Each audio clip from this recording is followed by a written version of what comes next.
Hello students, उम्मीद करता हूँ आपकी तैयारी अच्छी चल रही होगी। आज का हमारा topic dynasty and the rulers है। आज का टॉपिक स्टार्ट करने से पहले एग्ज़ाम के पैटर्न के ऊपर बात करते हैं। पहले एग्ज़ाम में क्वेश्चंस एक खास पैटर्न से ही पूछे जाते थे, लेकिन अब पेपर अनप्रेडिक्टेबल होता जा रहा है। आज का जो टॉपिक मैं शुरू करने जा रहा हूँ उसे हम अक्सर छोड़ देते हैं, लेकिन नेट में इस टॉपिक से क्वेश्चंस पूछे गए हैं। हो सकता है टीजीटी पीजीटी में भी पूछे आए। अब जिस तरीके से पेपर सेट हो रहा है, हम इस टॉपिक को इग्नोर नहीं कर सकते। यहाँ पे एक क्वेश्चन है, Shakespeare wrote Richard second, of which house Richard second belonged? A house of Tudor, B house of Plantagenets, C house of Lancaster, D house of York. वैसे इसका आंसर देखा जाए तो हाउस ऑफ प्लांटेजेनेट्स है। आपको मैं डिटेल में पूरा क्लियर करूँगा। इस तरीके क्वेश्चन हमें दिक्कत कर देते हैं, लेकिन अगर हमने एक बार हिस्ट्री को सीक्वेंस में समझ लिया तो हमें दिक्कत नहीं होगी। इसी तरीके का सेकंड क्वेश्चन है, ये आसान है। Elizabeth and Mary first belong to what royal family? इसका आंसर ट्यूडर है। इम्पॉर्टेंट है ये। मैं आपको नेट पीजीटी टीजीटी की तैयारी कराऊंगा। जैसे जैसे मुझे समय मिल रहा है मैं वीडियो अपलोड कर रहा हूँ। कोई फीस नहीं, बस आपको चैनल को सब्सक्राइब करना है अगर नहीं किया है तो, और शेयर करना है। आज के टॉपिक से आपको ब्रिटेन के राजघरानों और कौन सा किंग और क्वीन किस हाउस का था क्लियर हो जाएगा। हाउस से मतलब राजघराना, डायनेस्टी है। कोई लड़ाई, राजनीतिक कारण या नए किंग के बनने से एक नई लिटरेरी एज की शुरुआत होती है। ब्रिटेन में अलग अलग डायनेस्टी के रूलर्स ने राज किया। जब कोई वारिस नहीं मिलता था तो पावर दूसरे राजघराने के पास चली जाती थी।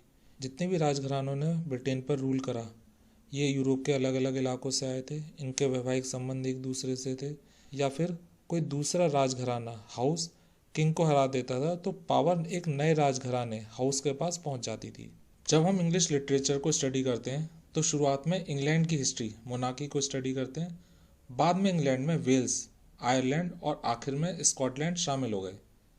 ध्यान रखने वाली बात यह है कि इंग्लिश केवल इंग्लैंड की मदर टंग है, ना कि स्कॉटलैंड या आयरलैंड की।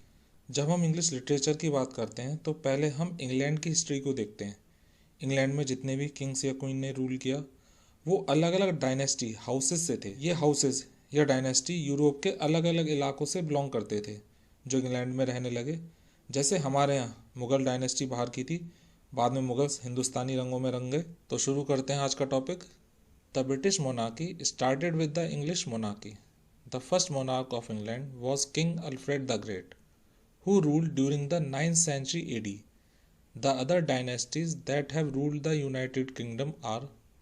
ब्रिटिश मोनार्की को स्टडी करने से पहले हम इंग्लिश मोनार्की को स्टडी करते हैं। इंग्लैंड का सबसे पहला great king Alfred the great था, जिसने 9th सेंचुरी में इंग्लैंड में रूल किया। अल्फ्रेड वेसेक्स के घराने से आया था। वेसेक्स एक जगह का नाम है। वेसेक्स के बाद जिन जिन डायनेस्टी ने रूल किया, house of Normandy, house of Blois, Plantagenets, house of Lancaster, house of York, Tudors, Stuarts, house of Hanover और house of Windsor. House of Windsor present में रूल कर रही है। पहले मैं हाउस ऑफ नॉर्मंडी से स्टार्ट करता हूँ। 1066 से लेके 1500 तक का पीरियड मिडिल इंग्लिश पीरियड है। मिडिल इंग्लिश पीरियड के समय जो नॉर्मन्स थे उन्होंने इंग्लैंड में इन्वेड किया 1066 में। तो इस तरह 1066 में इंग्लिश लिटरेचर का दूसरा पीरियड, मिडिल इंग्लिश पीरियड शुरू होता है। नॉर्मन्स के नाम पर ही हाउस ऑफ नॉर्मंडी पड़ा है। मैं आपको प्लेंटेजेनेट से डिटेल में समझाऊंगा। शेक्सपियर ने प्लेंटेजेनेट्स, हाउस ऑफ लैंकेस्टर, यॉर्क और ट्यूडर के ऊपर लिखा है। प्लेंटेजेनेट से पहले की जो हिस्ट्री है उसका लिटरेचर के नज़रिए से कोई खास इंपॉर्टेंस नहीं है, तो मैं प्लेंटेजेनेट से बात कर स्टार्ट करूँगा। प्लेंटेजेनेट डायनेस्टी का रूल 1154 से लेकर 1399 तक रहा है। एग्ज़ाम्स में ये कभी पूछा नहीं जाता है, इसे ध्यान रखने की कोई ज़रूरत नहीं है। किसी भी कंपटीशन में ये इंपॉर्टेंट होता है कि हम क्या क्या चीज़ छोड़ें। पढ़ने के लिए तो बहुत कुछ है, तो ये आपको ध्यान रखने वाली चीज़ नहीं है। प्लेंटेजेनेट डायनेस्टी के पहले किंग हेनरी सेकंड थे। प्लेंटेजेनेट डायनेस्टी के राजघराने के किंग जॉन और रिचर्ड सेकंड पर शेक्सपियर ने हिस्टोरिकल प्ले लिखा। प्लेंटेजेनेट डायनेस्टी के लास्ट किंग रिचर्ड सेकंड थे। शेक्सपियर ने रिचर्ड सेकंड लिखा था, बहुत इंपॉर्टेंट प्ले। प्लेंटेजेनेट्स इतना बड़ा राजघराना था कि इसके बाद में दो राजघराने बने, house of Lancaster, house of York, जिनकी आपस में लड़ाई रही, हाउस ऑफ रोजेस के नाम से जाना गया। Richard II was not an efficient ruler. He was deposed by Henry IV. Later, Richard II was murdered. तो इस तरह से हाउस ऑफ लैंकेस्टर पावर में आया हाउस ऑफ लैंकेस्टर के हेनरी फोर्थ इंग्लैंड के राजा बने। शेक्सपियर ने Henry fourth, Henry fifth, Henry six पर हिस्टोरिकल प्लेज लिखे हैं। बाद में हाउस ऑफ यॉर्क की लड़ाई हाउस ऑफ लैंकेस्टर से हुई। The houses of Lancaster and York struggled for the English throne, known as the Wars of Roses. The white rose was the badge of York, while the red rose was the badge of Lancaster. House of Lancaster और house of York के बीच power के लिए 30 साल तक खूनी जंग चली, जिसे वॉर ऑफ रोजेस कहा गया। हाउस ऑफ लैंकेस्टर का सिंबल रेड रोज था, जबकि हाउस ऑफ यॉर्क का सिंबल वाइट रोज था। इसलिए यॉर्क और लैंकेस्टर की खूनी जंग को वॉर ऑफ रोजेस कहा गया। इस लड़ाई में दोनों घरानों के जितने भी मेल वारिस थे खत्म हो गए, जिसके बाद ट्यूडर डायनेस्टी पावर में आई। हाउस ऑफ यॉर्क के एडवर्ड फोर्थ ने हेनरी सिक्स को गद्दी से हटा दिया। बाद में किंग एडवर्ड फिफ्थ राजा बने। एडवर्ड फोर्थ का भाई रिचर्ड थर्ड था। शेक्सपियर ने रिचर्ड थर्ड हिस्टोरिकल प्ले लिखा है। शेक्सपियर ने रिचर्ड थर्ड को बुरे व्यक्ति के तौर पर दिखाया है, जो राजा बनने के लिए अपने भाइयों का भी मर्डर कर देता है। रिचर्ड थर्ड 2 साल तक राजा रहा। बाद में ट्यूडर डायनेस्टी ने उसके खिलाफ लड़ाई छेड़ दी। रिचर्ड थर्ड को लड़ाई के मैदान में मार दिया गया और इस तरह इंग्लैंड के इतिहास की सबसे फेमस डायनेस्टी ट्यूडर पावर में आई। ट्यूडर डायनेस्टी का रूल 1485 में शुरू हुआ, जो 1603 तक चला। लंबी लड़ाई के बाद ट्यूडर डायनेस्टी के समय इंग्लैंड में स्टेबिलिटी आई। इंग्लैंड में रेनेसा की शुरुआत ट्यूडर डायनेस्टी के समय हुई। इंग्लैंड में रेनेसा की स्टार्टिंग डेट 1500 मानी जाती है। ट्यूडर डायनेस्टी का सबसे पहला किंग हेनरी सेवन था। उसके बाद में हेनरी एट्थ बना। हेनरी एट्थ के समय आयरलैंड इंग्लैंड का हिस्सा बना। अब इंग्लैंड का जो भी किंग हुआ वो आयरलैंड का भी किंग हुआ। हेनरी एट्थ के बाद king Edward six, Jain grey कोई इंपॉर्टेंस नहीं है। क्वीन मैरी फर्स्ट बनी 1553 में 1558 तक, लिटरेरी पॉइंट ऑफ व्यू से इम्पॉर्टेंट नहीं है। क्वीन मैरी फर्स्ट का टाइम प्रोटेस्टेंट के लिए बुरा रहा। Queen Mary first by faith Catholic थी। प्रोटेस्टेंट्स क्वीन मैरी के अगेंस्ट थे, जिसकी वजह से hundreds of Protestants were killed. Queen Mary की डेथ के बाद क्वीन एलिजाबेथ इंग्लैंड की रानी बनी और इसी के साथ इंग्लैंड में पीस और प्रॉस्पेरिटी की शुरुआत हुई। क्वीन एलिजाबेथ ने ना ही कैथोलिक और ना ही प्रोटेस्टेंट्स को सपोर्ट करा। यहाँ पे क्वेश्चन आता है, इंग्लैंड में किंग बन रहे थे, फिर मैरी और क्वीन एलिजाबेथ ये इंग्लैंड की महारानी कैसे बनी? इसका आंसर है, जब कोई मेल कैंडिडेट किंग लाइक नहीं होता था या राजा के कोई बेटा नहीं होता, तो इस सिचुएशन में किंग की डॉटर को सिंहासन सौंप दिया जाता था। एलिजाबेथन पीरियड को एज ऑफ शेक्सपियर भी कहते हैं। क्वीन एलिजाबेथ की मैरिज नहीं हुई थी, तो क्वीन एलिजाबेथ की डेथ के बाद एक नया राजघराना डायनेस्टी पावर में आई, स्टुअर्ट।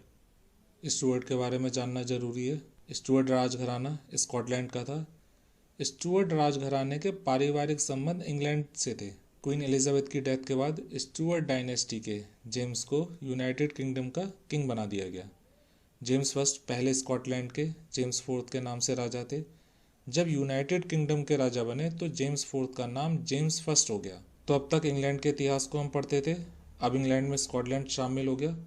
अब हम इंग्लैंड ना कहकर यूनाइटेड किंगडम कहेंगे। यूनाइटेड किंगडम 4 देशों से मिलकर बना है, वेल्स, नॉर्दर्न आयरलैंड, स्कॉटलैंड और इंग्लैंड। मेन इंग्लैंड है। पहले इंग्लैंड में वेल्स शामिल हुआ, फिर आयरलैंड के 2 टुकड़े हो गए, जिसमें से नॉर्दर्न आयरलैंड इंग्लैंड का पार्ट बना। आखिर में स्कॉटलैंड इंग्लैंड का हिस्सा बना, जिसे हम यूनाइटेड किंगडम या ग्रेट ब्रिटेन कहते हैं। आपको अभी क्लियर हो जाएगा। Rishi Sunak Indian origin, Britain के पीएम है, तो इसका मतलब इंग्लैंड, स्कॉटलैंड, आयरलैंड, वेल्स के हैं। वहीं स्कॉटलैंड ब्रिटेन में आता है। स्कॉटलैंड के फर्स्ट मिनिस्टर, जिसे हम पीएम कह सकते हैं, पाकिस्तानी ओरिजिन के हमजा यूसुफ हैं। जेम्स फर्स्ट के बाद चार्ल्स फर्स्ट किंग बने, जो 1625 से लेकर 1649 तक रहे।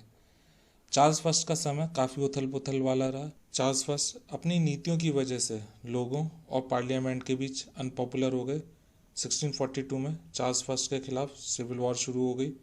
चार्ल्स फर्स्ट को गिरफ्तार कर लिया गया और 1649 में चार्ल्स फर्स्ट को मृत्युदंड दे दिया गया। 1649 से 1660 का समय ब्रिटेन के इतिहास में ऐसा था जब कोई किंग नहीं था। इसे हम कॉमनवेल्थ पीरियड या प्यूरिटन इंटररेग्नम भी कहते हैं। इंटररेग्नम का मीनिंग है ऐसा समय जब किसी ऑर्गेनाइजेशन या कंट्री में कोई लीडर नहीं होता। 1649 से लेकर 1660 तक ब्रिटेन में कॉमनवेल्थ पीरियड रहा। इस समय ओलिवर क्रॉमवेल पार्लियामेंट के हेड ऑफ द स्टेट रहे, उन्होंने कंट्री को रन करा। ओलिवर क्रॉमवेल की डेथ के बाद में ब्रिटेन में पॉलिटिकल इंस्टेबिलिटी आ गई। चार्ल्स फर्स्ट का परिवार फ्रांस भाग गया था। चार्ल्स फर्स्ट के बेटे चार्ल्स सेकंड को ब्रिटेन वापस बुलाया गया और किंग बनाया गया। चार्ल्स सेकंड के बाद जेम्स सेकंड किंग बने।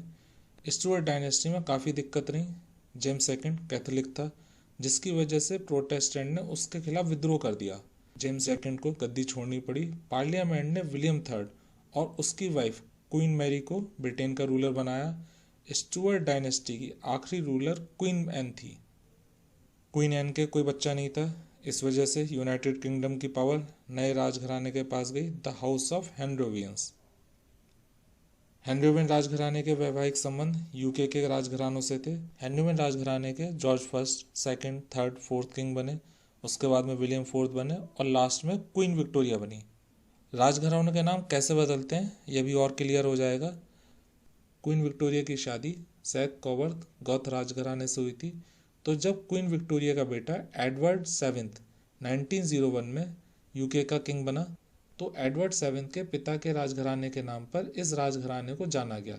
इस समय यही राजघराना ब्रिटेन का हेड ऑफ द स्टेट है, द विंडसर। पहले इस राजघराने का नाम सेथ कॉवर्थ गॉथ था। फर्स्ट वर्ल्ड वॉर के दौरान एडवर्ड सेवेंथ ने राजघराने का नाम बदलकर विंडसर रख दिया, क्योंकि सेथ कॉवर्थ गॉथ नाम से जर्मन लिंग झलकता था। तो अब हम ब्रिटेन के शाही परिवार को विंडसर के नाम से जानते हैं। तो क्वीन विक्टोरिया हेनरोवियन राजघराने की थी और क्वीन विक्टोरिया का बेटा king Edward seventh the Windsor राजघराने का था। किंग एडवर्ड सेवेंथ का राजघराना उनके पिता के नाम पर, जो एक दूसरे राजघराने के थे, उसके नाम पे पड़ा है। आपको एक फैक्ट बता देता हूँ। जॉर्ज फिफ्थ 1911 में इंडिया आए थे। जब एम्परर इतनी दूर से आएगा तो कोई ना कोई डिसीजन तो लिया जाएगा। 1911 में दिल्ली दरबार लगा। उस समय कलकत्ता इंडिया की कैपिटल थी। जॉर्ज फिफ्थ ने दिल्ली को इंडिया की कैपिटल 1911 में बनाया। तो 1911 से पहले कलकत्ता इंडिया की कैपिटल थी। 2022 में क्वीन एलिजाबेथ सेकंड की डेथ हो गई। क्वीन एलिजाबेथ सेकंड के बेटे चार्ल्स थर्ड यूनाइटेड किंगडम के मोनार्क बने, जो इस समय प्रेजेंट में। यहाँ पे क्वेश्चन मैंने दिया है, which of these was use as a badge by members of the House of York. House of York के जो मेंबर्स थे उनका कौन सा बैज, कौन सा सिंबल था? The white rose, the falcon and fetterlock, the lotus, the white lion. Simple है, द वाइट रोज। तो इस तरीके के क्वेश्चन पूछे जाते हैं एग्जाम में। तो स्टूडेंट, उम्मीद करता हूँ आपको समझ में आ गया होगा। अगर कोई चीज़ अभी क्लियर नहीं हुई है तो जैसे जैसे मैं वीडियो बना रहा हूँ, आपके जितने भी डाउट्स हैं वो क्लियर होते चले जाएंगे। तो मिलते हैं अगले वीडियो में स्टूडेंट्स।